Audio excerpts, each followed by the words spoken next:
नमस्कार, आप सभी दर्शकों का बहुत बहुत स्वागत। आप देख रहे हैं जस्ट टीवी। मैं हूं नेहा शुक्ला, लेकर हाजिर हूं स्ट्रेट टॉक। तो जारी है मानवता का संघर्ष, एक संघर्ष जो भारत और पाकिस्तान के बीच चला 7 मई से लेकर 10 मई तक। वो संघर्ष जो है सीज फायर के जरिए अब खत्म हो चुका है। सीमा पर शांति है, लेकिन अपने पीछे कई पीड़ित परिवार छोड़ गया है।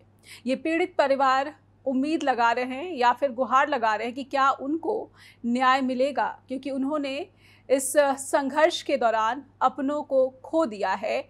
मासूम बच्चों की जान गई है, कई नागरिकों की जान गई है, और कसूर सिर्फ संघर्ष का ही नहीं दिया जा सकता। क्या जो लीडर्स हैं उन्होंने बिल्कुल अपनी दूरदृष्टि से या फिर मानवता को ध्यान में रखते हुए या फिर आतंकवाद के खिलाफ ऑपरेशन चलाते हुए ही जो विजन है, जो दूरदृष्टि है, उसका परिचय दिया, या फिर पाकिस्तान की तरफ से थोड़ी सी सेंसिटिविटी या फिर टेररिज्म की आड़ में जो वो लगातार करता आ रहा है, क्या उसको सबक मिला है, या फिर दोनों ही मुल्कों ने बहुत कुछ खोया है बहुत कुछ पाने की उम्मीद में? कुछ सवाल हैं स्ट्रेट टॉक के, इसलिए हम चाहते हैं पहले इन सवालों और कुछ तथ्यों को रखें, क्योंकि इन तथ्यों को किसी भी अन्य मंच पर शायद जगह नहीं मिल रही है। लेकिन स्ट्रेट टॉक के जरिए हम कोशिश करते हैं कि इन तथ्यों को आप दर्शकों तक पहुंचाएं, क्योंकि हमें पूरा यकीन है कि स्ट्रेट टॉक के जो दर्शक हैं वो भी इन सभी संवेदनाओं से, इन सभी भावनाओं से गुजर रहे होंगे।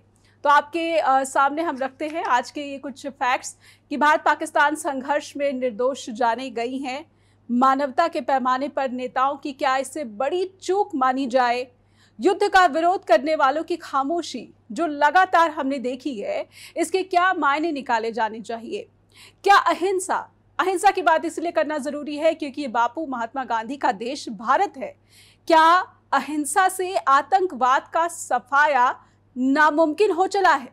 सुपर पावर्स सब बनना चाहते हैं, और सुपर पावर्स की आतंकवाद विरोधी जो नीति है, इस पर सवाल उठ रहे हैं, बहुत ही धीमे सुर में ही सही, लेकिन इन सवालों को जरूर पुरजोर तरीके से मजबूती से उठाने की जरूरत आन पड़ी है, क्योंकि युद्ध किसी का भी जो है भला नहीं करता, बल्कि अपने पीछे छोड़ जाता है कई ऐसे घाव जो भरते नहीं है समय गुजरने के बावजूद।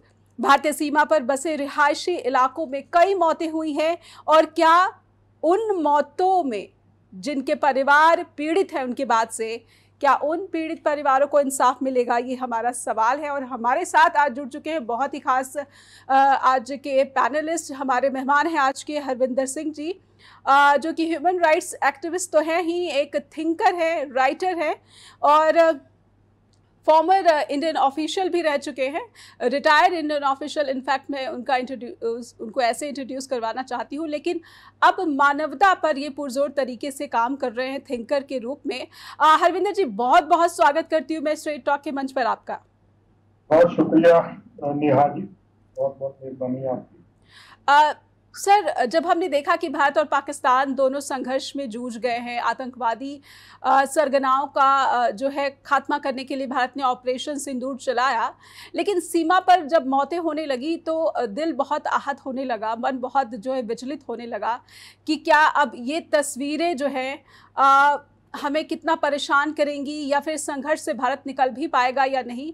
इस तरह की संवेदनाएं सिर्फ एक भारतीय नागरिक होने के नाते ही नहीं, बल्कि एक मनुष्य होने के नाते भी जरूर मन में आती हैं। आप क्योंकि मानवता के लिए लगातार पुरजोर तरीके से आवाज उठाते रहे हैं, आपको इस संघर्ष में किन बातों का अभाव लगा? क्या मानवता की बात करने वाले खामोशी साध ली उन्होंने, या फिर ये वक्त नहीं था इस तरह की बातों का? जी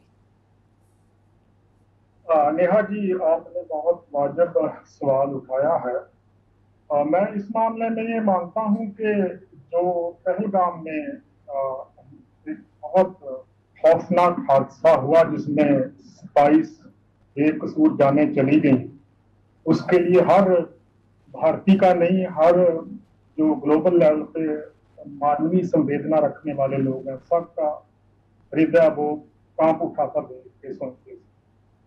लेकिन मैं ये समझता हूँ कि उसके बाद जो बाद में घटनाएं घटी, बॉर्डर पे टेंशन बढ़ी, दोनों तरफ से जो और एक नए किस्म का जो है जानों का जो सफाया करने का जो सिस्टम चला, वो चाहे इंडिया की तरफ से चला या पाकिस्तान की तरफ से चला, जी तो मैं वो समझता हूँ कि वो भी एक बहुत दुखदायी पहलू है कि वो इस तरह कर नहीं होना चाहिए था कि जो चली जाने एक और पहलगाम नहीं बनाना चाहिए हमें, घर घर में कहीं कहीं जाके और पहलगाम नहीं बनाने चाहिए थे। इसका कुछ ना कुछ हल ऐसे होना चाहिए था कि आप इसको आप कसूरवार ठहराओ जो गलत है। टेररिज्म को आप कभी भी जस्टिफाई नहीं कर सकते, ना टेररिज्म को जो सपोर्ट करने वाली अथॉरिटी है उसको भी फुली कंडेम किया जाना चाहिए। लेकिन कहीं ना कहीं इसका जो जैसे अब हमने एंड में 7 दिन की जो कुछ जानों को गंवाने के बाद जो युद्धबंदी की है, जी तो ये फैसला पहले ही हमें बैठ के बातचीत करके करना चाहिए था। और इसके बहुत से तरीके होते हैं, इंटरनेशनल प्रेशर से ही अब हमने युद्ध रोका है, और इंटरनेशनल जो प्रेशर हम पहले भी बिल्ड कर सकते थे, मेरा ये मानना जी है। बिल्कुल। एक छोटे से ब्रेक के लिए रुकूंगी मैं। एक ब्रेक का वक्त हो रहा है, छोटे से ब्रेक के लिए रुकते हैं, स्ट्रेट टॉक में लौटेंगे और हमारे साथ हरविंदर सिंह लगातार जुड़े हुए हैं। मानवता इसका संघर्ष जारी है, क्योंकि चाहे वो यूक्रेन युद्ध से आने वाली तस्वीरें हों, चाहे वो गज़ा से आने वाली तस्वीरें हों, और अब भारतीय सीमा पुंछ, राजौरी और भी जो अन्य इलाके हैं, जम्मू, जिस तरीके से तस्वीरें सामने आई हैं, रिहायशी इलाकों को पाकिस्तान ने टारगेट बनाया और उसके बाद कुछ जाने गई, बच्चों की भी मौत हुई है। ये बहुत ही दिल दहला देने वाली तस्वीरें थी। हमने जवान को भी खोया है, सुरक्षा बल के जवान को, तो इसलिए समझने की कोशिश हम कर रहे हैं और इस आवाज़ को मजबूती देने की कोशिश कर रहे हैं कि मानवता का जो संघर्ष है, क्या इस संघर्ष के प्रति दुनिया के तमाम बड़े सुप्रीम जो लीडर्स हैं, क्या उनकी कोई जवाबदेही है या फिर जिम्मेदारी बनती है या नहीं? क्या उनसे ये सवाल पूछा जाना चाहिए या नहीं? क्या इस तरह के सवालों का वो उत्तर देना भी अब मुनासिब समझते हैं या नहीं? या फिर एक अलग दुनिया जिसमें पूरी मानवता जाती हुई दिख रही है? एक छोटा सा ब्रेक के बाद लौटते हैं। तो जारी है मानवता का संघर्ष। ये मानवता जिसकी शायद अब दुनिया के प्रमुख मंचों पर इसकी जगह नहीं है, या फिर प्रमुख मंचों पर अब अन्य महत्वपूर्ण कार्य हैं वो प्रमुखता से लिए जा रहे हैं। मानवता कहीं पीछे छूटती दिख रही है। हालांकि चाहे अमेरिकी राष्ट्रपति डोनाल्ड ट्रंप हो, वो शांति की बात करते हैं, वो शांति दूत के रूप में खुद को स्टैब्लिश करने की कोशिश करते हैं, और यही वजह हो सकती है जबकि भारत और पाकिस्तान के बीच संघर्ष विराम हुआ तो सबसे पहले उन्होंने लपक कर इसे क्लेम कर लिया, और इसका मौका संप्रभुता को स्थापित करने का जो मौका है, ना ही नरेंद्र मोदी को दिया, ना ही शहबाज शरीफ को दिया। हमारे साथ हरविंदर सिंह लगातार जुड़े हुए हैं। मानवता को लेकर कितनी चिंता जो दिखती है इन सुप्रीम लीडर्स में, इस पर हम समझने की कोशिश करें। हरविंदर जी, आपने कहा कि हाँ, शायद पहले प्रयास किया जाना चाहिए था, इस प्रयास में बहुत विलंब किया गया। ऐसे में मैं आपसे समझना चाहती हूँ कि अगर हम पहलगाम आतंकी हमले के बाद से ही दोनों देशों का बर्ताव नोट करें, तो आप भारत के बर्ताव पर पहले आपकी क्या समीक्षा या टिप्पणी? क्या हमने वो समय नहीं दिया? 22 अप्रैल की ये घटना हुई और उसके बाद 7 मई को जो है टेररिस्ट ठिकानों पर अटैक किया गया। It was not targeted to civilians के ऊपर ये निशाना नहीं था, बल्कि आतंकवादियों के ऊपर निशाना था। इसके बावजूद पाकिस्तान ने भारत के रिहायशी इलाकों को टारगेट किया, जिसमें भारत के मासूम नागरिकों की मौत हुई। हालांकि क्लेम उधर से भी कमोबेश यही किया जा रहा है। आप पूरी परिस्थिति को मानवता के नजरिए से कैसे देख पा रहे हैं? नेहा जी, मैं ये समझता हूँ कि मैं अपनी इस थॉट से बात शुरू करूंगा कि जो वार जो है वो जो है मासेस के लिए हमेशा एक ट्रेजेडी होती है, लेकिन रूलिंग क्लासेस के लिए वो एक अपॉर्चुनिटी भी होती है। तो मैं ये समझता हूँ कि इसको ट्रेजेडी को इग्नोर किया गया है, उस चीज को इग्नोर करके ये देखा जाए कि ये अपॉर्चुनिटी है, इसको कैपिटलाइज किया जाए। तो मैं ये समझता हूँ कि इस मसले को जैसे 7 दिन में कुछ और जाने गंवाने के बाद हमने युद्धबंदी की है, और ये भी अच्छी बात है कि चलो कर ली है, ये भी खुशी की बात है जी। तो ये युद्धबंदी पहले हम बातचीत करके कर सकते थे। रिटेलिएशन करने की बजाय हमने उनका भी नुकसान किया है, और हमने पुंछ और कुछ और जगह पे अपने कुछ पहलगाम एक्सटेंड किया है, हमने अपना पहलगाम का हालात और एक पहलगाम बनाए हैं हमने भी। तो ये मैं समझता हूँ कि जो जानी नुकसान हुआ ये बच सकता था अगर जो डिसीजन अब लिया है हमने ये पहले लिया होता। और इंटरनेशनल जो कम्युनिटी है, चाहे वो कोई भी है, उसका इन्फ्लुएंस आज हमने माना है, तो उसको पहले भी हम अप्रोच करके इसको डायलॉग के जरिए बात कर सकते थे और गलत को कटहरे में खड़ा करके उसको दोषी ठहराया जा सकता। तो मेरा ये मानना है कि इसको सही तरीके से अगर किया जाता तो ये बच सकता था। तो इसको अपॉर्चुनिटी की तरह लिया गया है। और मैं ये भी समझता हूँ नेहा जी कि जो पाकिस्तान और हिंदुस्तान का युद्ध है, ये युद्ध एक तो ऐसा युद्ध है जो सिर्फ बॉर्डर पे नहीं लड़ा जाता, ये लगातार चलता है, लोगों के मनों के अंदर भी लड़ा जाता है। इस युद्ध की दूसरे युद्धों से बहुत फर्क है। अगर हमारा चाइना के साथ युद्ध हुआ था 62 में, तो युद्ध हुआ और खत्म हो गया। लेकिन इंडिया और पाकिस्तान का युद्ध ऐसा युद्ध है जो खत्म भी हो जाता है फिर भी लगातार चलता रहता है। 62 में हुआ, 65 में हुआ, लेकिन उस दरमियान भी चलता रहा, और 71 में हुआ, और फिर दोबारा हमारे अटैक हुए पुलवामा इधर उधर, और उसके जो दरमियान वक्फा होता है उसके अंदर भी ये हमारे मनों में युद्ध चलता रहता है। ये एक यूनिक युद्ध है हमारा हिंदुस्तान और पाकिस्तान का। इसमें मैं एक और बात ऐड करना चाहूंगा कि ये ऐसा युद्ध है जो सिर्फ पाकिस्तान के साथ दो तरह लड़ा जाता है। एक युद्ध हम बाहर, जो बॉर्डर के बाहर पाकिस्तान बैठा है, उससे लड़ते हैं। एक युद्ध जब वो उससे नहीं लड़ रहे होते तो एक हिंदुस्तान के अंदर भी पाकिस्तान हम समझ के बना के बैठे हुए हैं। एक कम्युनिटी है माइनॉरिटी मुस्लिम, उसके साथ भी उधर से हटते हैं तो इधर युद्ध शुरू कर लेते हैं। तो ये एक इलेक्टोरल ओरिएंटेड कैलकुलेशन के जरिए ये किया जाता है, और इसके लिए हमें बहुत नुकसान हुए हैं और बहुत नुकसान आगे हो सकते हैं अगर संजीदगी से हम ना लें इसको। तो ये महज एक वार नहीं है, ये हमारी इंडियन कल्चर को, इस सब कॉन्टिनेंट को फ्रजाइल खेरू खेरू करने वाला एक वाकया बन जाता है। तो इसलिए हमें बहुत संजीदगी से इनके दुष्प्रभावों से पता होना चाहिए, और बहुत संजीदगी से और बहुत दूरंदेशी से हम इन चीजों को लेके चलना चाहिए, मेरा ये मानना है। जी बिल्कुल, आपने बड़ी जो है संजीदा बात कही है।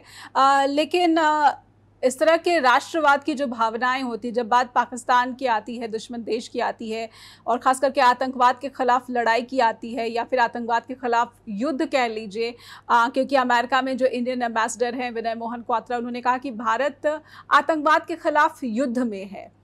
तो क्या आतंकवाद, उसका जवाब, उसका उत्तर क्या अहिंसा से दिया जा सकता है, या फिर मानवता को केंद्र में रखकर हो रही बातों से दिया जा सकता है? क्योंकि तमाम ऐसे तर्क आएंगे जब आप मानवता की बात या फिर इसकी आवाज़ को मजबूती से उठाने की कोशिश करेंगे, तो फिर आपसे सवाल पूछा जाएगा कि उन आतंकवादियों को आप क्या अहिंसा की लाठी लेकर या फिर निहत्थे होकर जवाब दे सकते हैं? क्या महात्मा गांधी वाले अंदाज में क्या इस वक्त आतंकवादियों के खिलाफ लड़ाई लड़ी जा सकती है?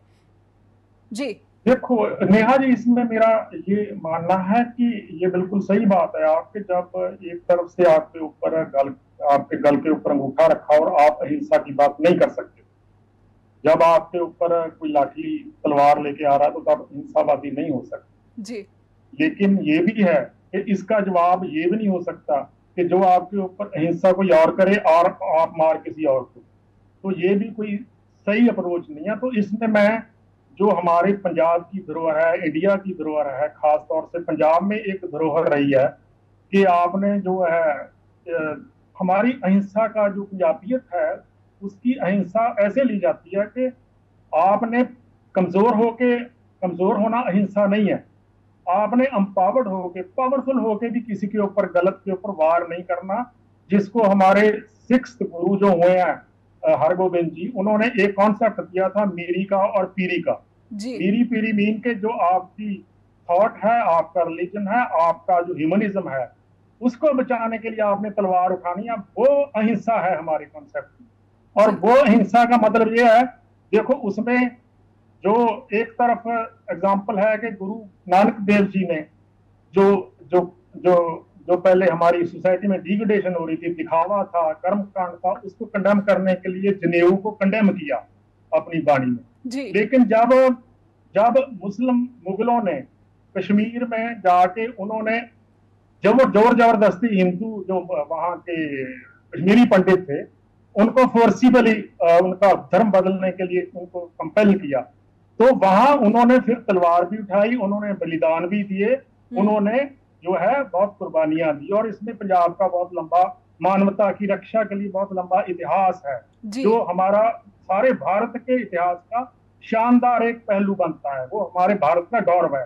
तो ये हिंसा का कॉन्सेप्ट जरूरी है कि आप कसूरवार को आपने टारगेट करना है, आपने इधर उधर दूसरे लोगों को जो जिन्होंने कुछ किया नहीं है उनको आप टारगेट करने लग जाओ। तो मैं नहीं मानता कि जो जब आप कोई वार करते हो तो उसमें कसूरवार टारगेट होते हैं, उसमें सिविलियन टारगेट होते हैं, उसमें आपकी संपत्ति का नुकसान होता है, उसमें आपके ह्यूमन राइट्स, विमेन राइट्स सबका जो तहस नहस हो जाते हैं।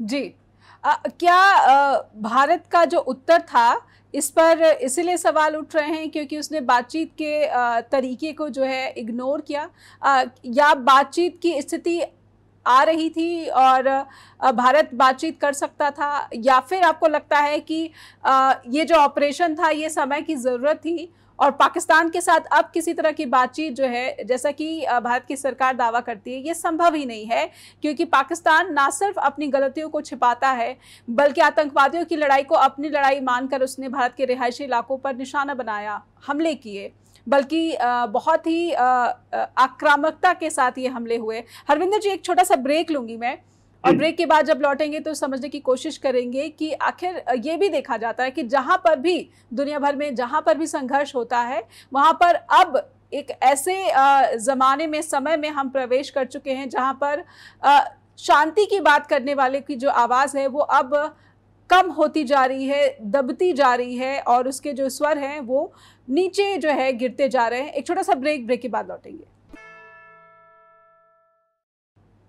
तो मानवता का संघर्ष जिसके लिए आवाज़ें अब शायद प्रमुखता खो रही हैं और उनको ध्यान नहीं जो है वो हासिल हो पा रहा है या फिर मंच नहीं मिल पा रहा है। हमारे साथ हरविंदर जी जुड़े हुए हैं जो कि मानवता के लिए मुखर ही नहीं बल्कि आक्रामकता से इस बात को लोगों के बीच उठाते रहे हैं और ह्यूमैनिटी शायद इस वक्त दुनिया को सबसे ज़्यादा ज़रूरत है। ट्रंप इसलिए कोशिश करते दिखते हैं कि वो शांति दूत की जो भूमिका है वो निभाएं, यूक्रेन युद्ध हो या फिर गज़ा युद्ध हो। उन्होंने चुनावी कैंपेन में कहा था कि वो युद्ध को जो है रुकवा देंगे, हालांकि दोनों युद्ध अभी रुके नहीं हैं।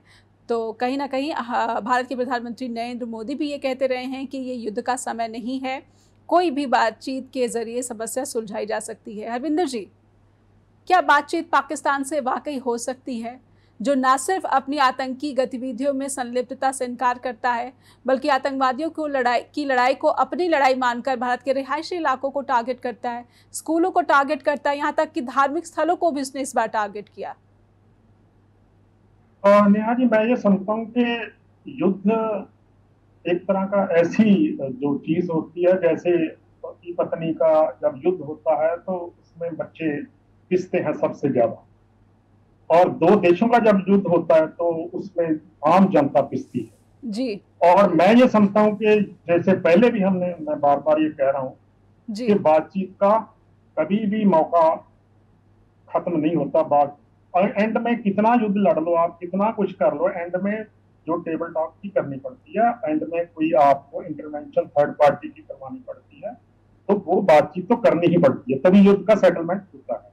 हाँ, ये ठीक है कि हमें बहुत ज्यादा रंजिश थी जो पहलगाम में हुआ है, लेकिन मैं यहाँ ये ऐड करना चाहूंगा कि हमें ये हमारा मीडिया भी, हमारी अथॉरिटीज भी इस बात पे बहुत ज्यादा जोर देती हैं, हम मिक्स कर देते हैं चीजों को। हमें टेररिस्ट को और आम जनता को डिफरेंशिएट करना चाहिए कि अगर टेररिस्ट मुस्लिम कम्युनिटी से भी हो तो सारे मुस्लिम टेररिस्ट नहीं होते, सारे पाकिस्तान के लोग टेररिस्ट नहीं है।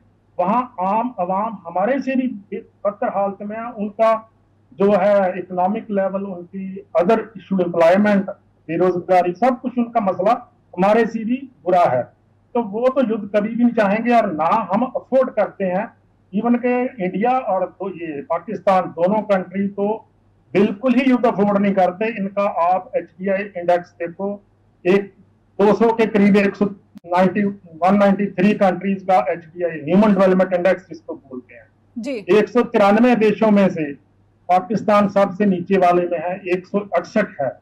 और इंडिया का उससे थोड़ा बेहतर है, 130 है, लेकिन फिर भी बहुत नीचे हैं। और हमारा जो बजट है उसमें से 1/10 से ज्यादा हिस्सा वो बजट डिफेंस पे लगा रहे हैं। और उसमें हमारे अभी जो रेफल और दूसरे समझौते हैं उसमें $86 बिलियन का हमने बजट जो है वो इस डिफेंस पे खर्च किया है। और इसके बराबर बहुत बड़े बड़े प्रोजेक्ट हैं वर्ल्ड में जो वो विकास के नाम पे चल रहे हैं, हम यहाँ जाया कर रहे हैं। हमारा एजुकेशन बहुत नीचे है, हमारा हेल्थ बहुत नीचे है। तो युद्ध का हम अफोर्ड नहीं करते हैं। हमें बातचीत करनी चाहिए, हमें अच्छे पड़ोसियों वाला माहौल बनाना चाहिए। इसमें जो पैटी कैलकुलेशन है हमारी पॉलिटिकल वो की जाती है, वो एक अपॉर्चुनिटी की तरह इसको डेवलप किया जाता है, लोगों के मनों में जहर भरा जाता है ताकि वोट मैथमेटिक्स के हक में जाए। तो ये आम जनता के, आम लोगों के हक में नहीं है। दोनों साइड से ये किया जा रहा है, पाकिस्तान भी इसी तरह कर रहा है, हिंदुस्तान भी, लेकिन इसमें मानवता पिस रही है, आम लोग पिस रहे हैं।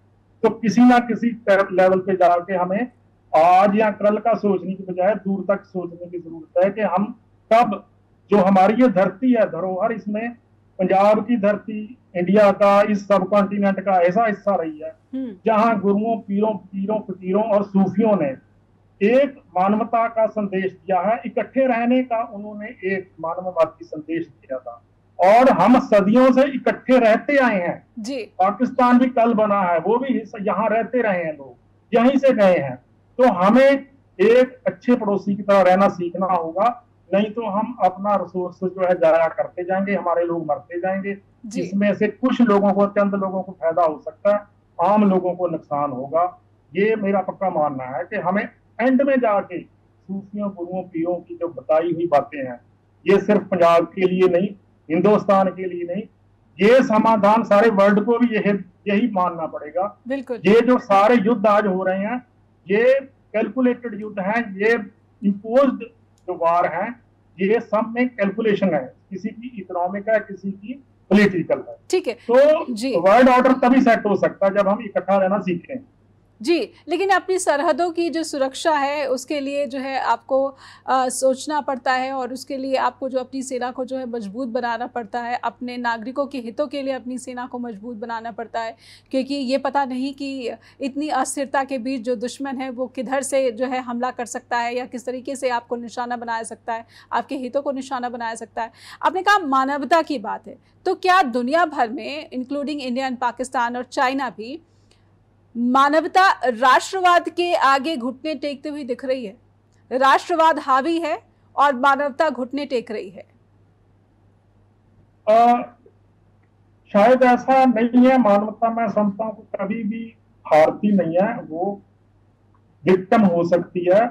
उसकी मिसाल मैं ये समझता हूँ कि सबसे ज्यादा बड़ी मिसाल है मानवता को जिताने वाली, जब पुलवामा अटैक हुआ है, वहां आदिल हुसैन ने जो विरोध किया है और वो एक मुस्लिम होके उसने बचाने की कोशिश की। वहां आप पहलगाम हमले की बात कर रहे हैं? जी जी, पहलगाम हमले में जी आदिल हुसैन के नाम का जो लड़का था, जो घुड़सवार था, जो घोड़े का काम करता था टेररिस्ट के लिए, तो उसने अपनी जान दे दी। तो ये मानववाद का एक बहुत बड़ा मिसाल है जिसको मीडिया ने उस लेवल पे कवर नहीं किया। और जो मतलब हमारे नामकरण भी हैं इस तरह के किए गए हैं ऑपरेशन के, कि जिसमें एक कम्युनिटी को रिप्रेजेंट किया जा रहा है लेकिन दूसरी कम्युनिटी के कॉन्ट्रिब्यूशन को इग्नोर किया जा रहा है।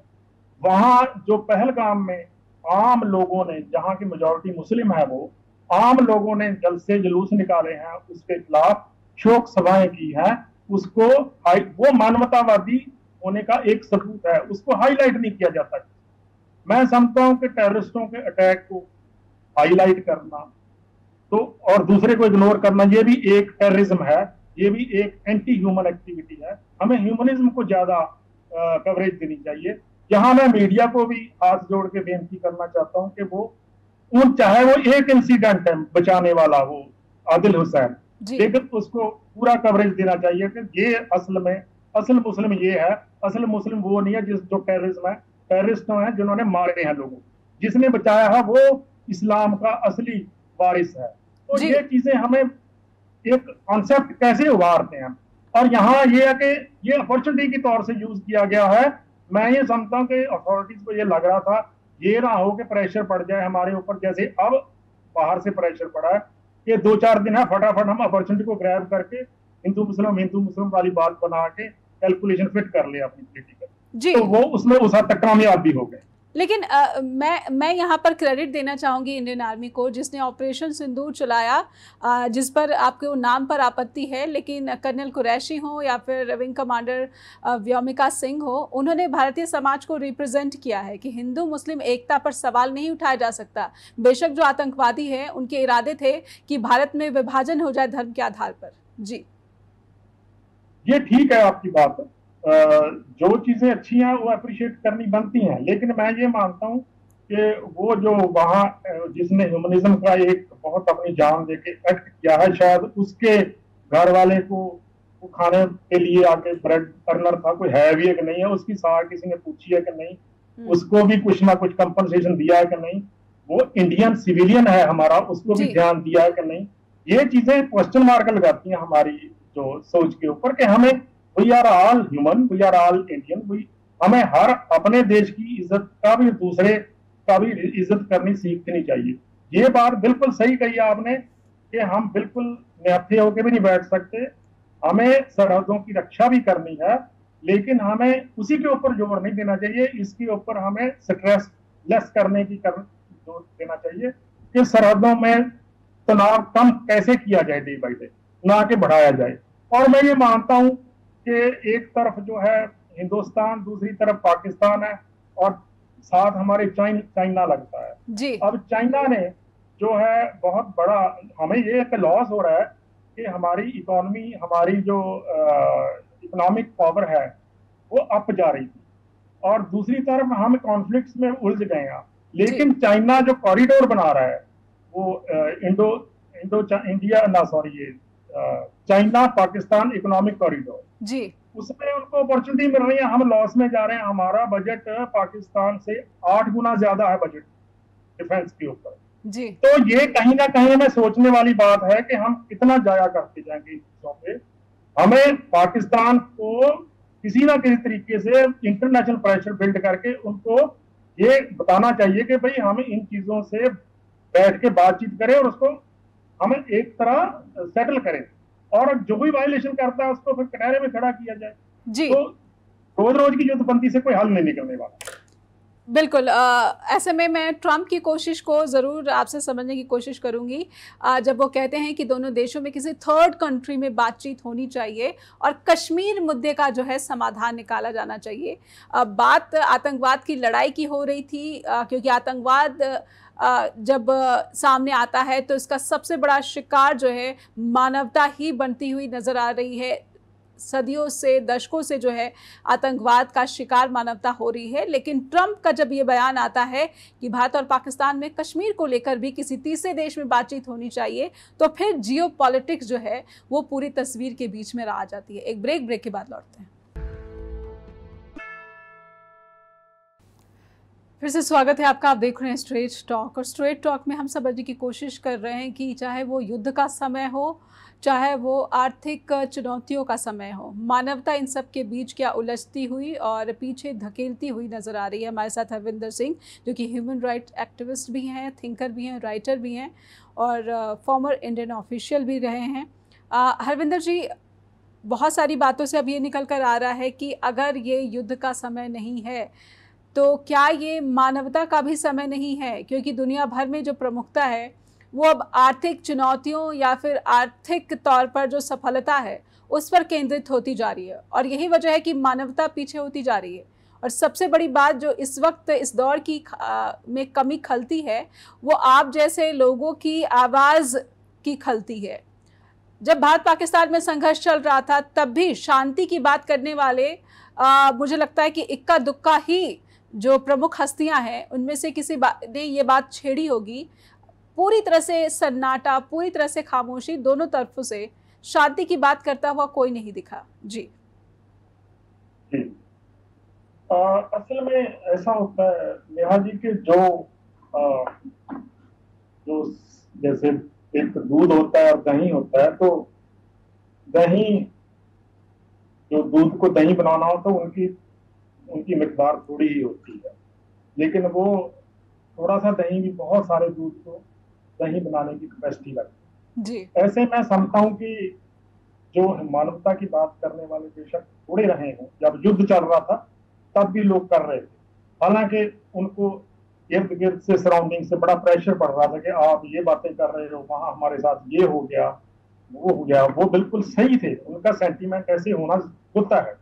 जब इतना बड़ा हादसा हुआ हो दर्दनाक, 27 लोगों की जानें गई हो, तो वो ऐसा समय होता है जब रिएक्शन आने बहुत कुदरती बात है। जी। लेकिन वो ऐसा भी समय होता है जिस समय बहुत ज्यादा बैलेंस रखने की भी जरूरत होती है। जो बैलेंस आम आदमी से अगर नहीं एक्सपेक्ट किया जाता, वो बैलेंस अथॉरिटी से हायर लेवल की जो गवर्नमेंट्स हैं या जो इंस्टीट्यूशंस हैं, जो बहुत रिस्पॉन्सिबल जिनसे बिहेव की एक्सपेक्टेशन होती है, उनसे जरूर आस की जाती है कि वो ऐसा फैसला ना कोई ले जिससे बड़काहट बढ़े। लेकिन ऐसा हुआ नहीं है, बड़काहट बढ़ी है। जी। और वो शायद चाहते ही ऐसा था कि बड़काहट बढ़े, उससे फायदा हो। वो फायदा होगा कि नहीं होगा, लेकिन एक दफा वो जो इमेज है और वो जो जो इंडिया की जो सोसाइटी है उसके अंदर कॉन्फ्लिक्ट अमंग द सेक्शन बड़े हैं, जी। और ये चीज जो है पाकिस्तान के लोगों को भी सूट कर रही है, उनकी अथॉरिटीज को भी ये शायद सूट कर रही है कि वहां भी उनकी जो कंसोलिडेशन हुई है इस तरह की, देखो कि हमारा एक जो हमारा विरोधी है वो दोबारा उसके लड़ने के लिए तैयार है, तो हमें सब लोगों को इकट्ठा होना चाहिए। तो ये चीजें जो है आम इश्यूज को, देखो मैं ये मानता हूं कि हमारी अथॉरिटीज को जो है हीरो बनने के लिए एक विलन चाहिए, तो ये हिंदू पाकिस्तान दोनों एक दूसरे को विलन पेश करके हीरो बनने की कोशिश में रहते हैं, जी। जिससे इश्यूज को, लोगों को मेन इश्यू से डाइवर्ट कर देते हैं। इश्यूज को ही डाइवर्ट नहीं करते, वो जो चाहते हैं कि जो बंटवारा इस तरह हो जाए सोसाइटी का कि मैथमेटिक्स जो वोटों का एकदम इकट्ठा एक तरफ हो जाए, दूसरी तरफ मार्जिन लगे, जी। तो वो चीजें हुई हैं। इसमें मैं ये ऐड करना चाहूंगा कि एक तरफ, जैसे मैं पहले बात कर रहा था, कि एक तरफ तो वो विकास के लिए $62 बिलियन का प्रोजेक्ट बना रहा है चाइना पाकिस्तान के जरिए, जहां वो अपना अरब मुल्कों से इंपोर्ट करने की फैसिलिटी ले रहा है इकोनॉमिक डेवलपमेंट का, जी। और वो तो ये कर रहा है। दूसरी तरफ हम जो है वाघा बंद कर दिया और हम फिर दोबारा जो है जो कराची और बंबई की साइड से व्यापार को मतलब कर रहे हैं, तो ये इकोनॉमिक लेवल पे हमारी सबसे बड़ी बेवकूफी होगी, और उसको हम दोबारा फिर रीइंफोर्स कर रहे हैं। पहले माहौल बन गया था, जो करतारपुर का लांघा खुला था, सबने खुशी मनाई थी, पॉजिटिविटी आई थी, और खास करके पंजाब के लोगों को बहुत अच्छा लगा था। लेकिन हमें यह भी होप थी कि अब इसी तरह इकोनॉमिक जो लेवल पे वाघा बॉर्डर दोबारा खुल जाएगा तो लोगों का उसमें इकोनॉमिक अपलिफ्टमेंट होगी, इंडिया को भी फायदा होगा और कंट्रीज को भी, दोनों को फायदा होगा, और एम्प्लॉयमेंट बढ़ेगी, रोजगार बढ़ेगा। तो ये चीजें दोबारा फिर कई सालों के लिए आगे बढ़ गई हैं। तो ये हम समझते हैं कि ये जो भी हो रहा है ये बहुत अच्छा नहीं, और इसमें पंजाब सबसे ज्यादा मतलब हार्मफुल सिचुएशन में चला जाता है। मेरा ये मानना है कि जब पंजाब हार्मफुल सिचुएशन में जाएगा तो पंजाब जो है इंडिया की बैकबोन है, तो उसका असर इंडिया में भी पड़ेगा। जी। बिल्कुल, कहीं ना कहीं भारत का कोई भी राज्य हो, अगर वो तकलीफ में है तो ये पूरे भारत की तकलीफ हो जाती है। हरविंदर जी, मैं समझना बिल्कुल मैं समझना चाहती हूँ कि भारत की विदेश नीति पर आपकी क्या टिप्पणी है। लंबे अरसे से 1947 के बाद से, जब से देश आज़ाद हुआ, भारत आज़ाद हुआ, तब से इसकी जो विदेश नीति है और भारत की जो पहचान है वो एक लोकतांत्रिक देश के साथ साथ एक शांति प्रिय देश के रूप में भी रही है। लंबे अरसे से हम देख रहे हैं कि भारत की इमेज लगातार बदल रही है, क्योंकि पूरी दुनिया के जो देश हैं वो समय के साथ बदलने के लिए अपनी नीतियों में परिवर्तन ला रहे हैं। भारत ने भी अपनी नीतियों में परिवर्तन परिवर्तन लाया है। लेकिन ये परिवर्तन का रिफ्लेक्शन जो है वो ऐसे सामने आ रहा है कि हमारे एक एक करके जितने भी पड़ोसी मुल्क हैं सबसे संबंध जो है वो कड़वे होते जा रहे हैं। क्या आप इसे ऐसे देखते हैं कि ये संबंध जितने देशों के साथ कड़वे हुए हैं ये सुरक्षा संबंधी मामलों पर हुए हैं, या फिर देशों की आपसी संप्रभुता से जुड़े हुए चुनौतियों की वजह से हुए हैं, या फिर कहीं ना कहीं भारत या फिर जो दूसरा मुल्क है उसमें मानवता अब केंद्र खो चुकी है, सेंटर स्टेज से गायब हो गई है, इसी वजह से ये कड़वाहट अब आ रही है? जी नेहा जी, मैं समझता हूँ कि हमारा इंडिया का जो विदेश नीति है और हमारा इंटरनेशनल इमेज है वो बहुत शांति प्रिय और जो एक मतलब अहिंसावादी जो एक कंट्री का इमेज है जी, और उसके उसके मतलब बहुत डीप फाउंडेशन है इस बात की। वो बात सच्ची भी है कि हम जो है हमारी जो धरती है वो महात्मा बुद्ध से लेके गुरु नानक से लेके और जिसमें गांधी जी का भी नाम आता है अहिंसावादी होने का, तो ये धरोहर हमारी बहुत खूबसूरत और पुरानी धरोहर है। इसको इसकी फाउंडेशन बहुत स्ट्रांग है जी, तो इस वजह से हमारी जो है इमेज वो बनी हुई है। और ये देखो पाकिस्तान बना जब उसके बाद भी हमारे बहुत से ऐसे मुस्लिम जो लोग एक बड़ा मतलब उनका एक सेक्शन था जो रह गया था। जी, तो ये इंडिया ही ऐसा कंट्री था, अगर हमारे वहां कुछ लोग रह गए हैं तो शायद उनको प्रॉब्लम ज्यादा आती है। लेकिन यहाँ शुरू में जब आफ्टर इंडिपेंडेंस इस सेक्शन को जो मुस्लिम सेक्शन था उसको उस किस्म की इनसिक्योरिटी नहीं थी। वो इक्वल राइट्स वाले इंडियंस थे, उनको बहुत अच्छे तरीके से ट्रीट किया जाता था। तो उस टाइम की लीडरशिप में कुछ ना कुछ दूरंदेशी भी रही होगी शायद। तो ये मुझे मालूम है, कुछ मैंने रीडिंग की है कि उन्होंने स्पेसिफिकली कहा था नेहरू जी ने और कुछ दूसरे उस समय के जो लीडर थे ये भी इनके ये हमारे इंडियन भाई हैं, इनकी हमारी और भी ज्यादा ध्यान देने की जरूरत है तो ताकि इनको ये ना लगे कि हम डिस्क्रिमिनेट करें। और मेरी ये भी मानना है कि जो मेजोरिटी होती है जहाँ सेंटर में सेंटर स्टेज में होती है जो लीडरशिप और मेजोरिटी होती है, ये उसका फर्ज होता है कि माइनॉरिटी को सिक्योर कैसे करवाना। अगर वो इनसिक्योर फील करते हैं, जैसे माँ बाप बच्चों, अगर कोई बच्चा इनसिक्योर है तो इसका मतलब यह है कि माँ बाप सही तरीके से नहीं हैंडल कर जी, तो उस मामले में मैं समझता हूँ कि हमारी धीरे धीरे डिग्रेडेशन हुई है, हमें इस पर सोचने की जरूरत है। शायद उसका एक रीजन ये रहा है कि हमारा विद इन इंडिया जो जो कॉन्फ्लिक्ट है माइनॉरिटी के साथ और रीजनल कॉन्फ्लिक्ट हैं वो बड़े हैं, और मानवतावादी और अहिंसावादी जो हमारी छवि है उसके ऊपर आंच आई है। ये एक जो धर्म का कंट्री बनाने की कोशिश की जा रही है ये बिल्कुल सही नहीं है, और माइनॉरिटी यहाँ इनसिक्योर फील कर रही हैं। इस चीज को दोबारा रीथिंक करने की जरूरत है। हमारी धरोहर की फाउंडेशन के ऊपर दोबारा इसको पिलर को दोबारा रीथिंक करके उनको दोबारा खड़ा करने की जरूरत है। और ये धरोहर हमारे पास पंजाब में भी है, इंडिया में भी है। अहिंसावादी सूफी गुरु सब यही टीच करते हैं। तो वो छवि हमें आंच आ रही है उसके ऊपर, लेकिन मैं पॉजिटिव हूं कि हमारा देश इतना कमजोर नहीं है कि वो दोबारा नहीं बिल्ड कर पाएगा। तो विरोध होते हैं, ओपोजिशन होती है, जो गलत चीज होती है तो ठीक हो जाए। हरविंदर जी, एक आखिरी कमेंट मैं समझना चाहती हूँ आपसे। जब ये संघर्ष चल रहा था तो इससे पहले 7 मई के ऑपरेशन से पहले भारत ने सिंधु जल संधि वो जो है उसे रोक दिया, फिर उस पार से शिमला समझौता रोक दिया गया पाकिस्तान की तरफ से। क्या दोनों मुल्क इससे बचकर और बातचीत का चैनल अपनाकर मानवता को केंद्र में रखकर इस मुद्दे को आसानी से सुलझा सकते थे? और अमेरिका ने जो ये मौका ले लिया है, अमेरिका ये मौका नहीं ले सकता था जी। ये मैं ये समझता हूँ कि हमने ये अमेरिका को मौका देके अपनी एक किस्म की नालायकी साबित की जी। ये चीज हम खुद करनी चाहिए थी जो उसने करवाई है हमारे से।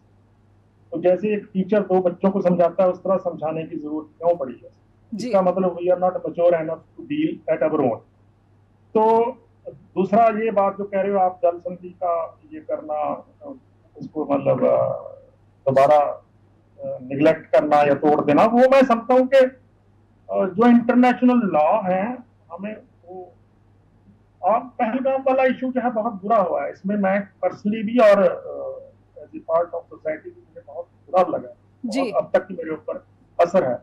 लेकिन उसका जो बदला लेने का तरीका सलीका है वो ये नहीं है कि आप तो जल संधि को तोड़ दो, और इसका असर जो है इंडियन वो ना तो टेररिस्टों पे पड़ेगा ना वहां की गवर्नमेंट पे पड़ेगा, इसका असर वहां के किसानों पर पड़ेगा। जी। और मैं ये टिकैत जी की टिप्पणी के साथ सहमत हूँ जो उन्होंने कहा कि ये चीज जो है ये कोई तरीका नहीं है बदला लेने का, आपको बदला डायरेक्ट टारगेटेड लेना चाहिए। और यहाँ हमारी जो पंजाब की तो भूमि ही जो 5 दरियाओं वाली है, जिसका मतलब नाम ही आब पानी से बना हुआ है, जी। तो आब तो देने वाले हैं हम। और दूसरा ये है कि ये जो इंटरनेशनल अकॉर्ड होते हैं उसको डिसऑनर करना भी एक इररिस्पॉन्सिबिलिटी वाली बात है।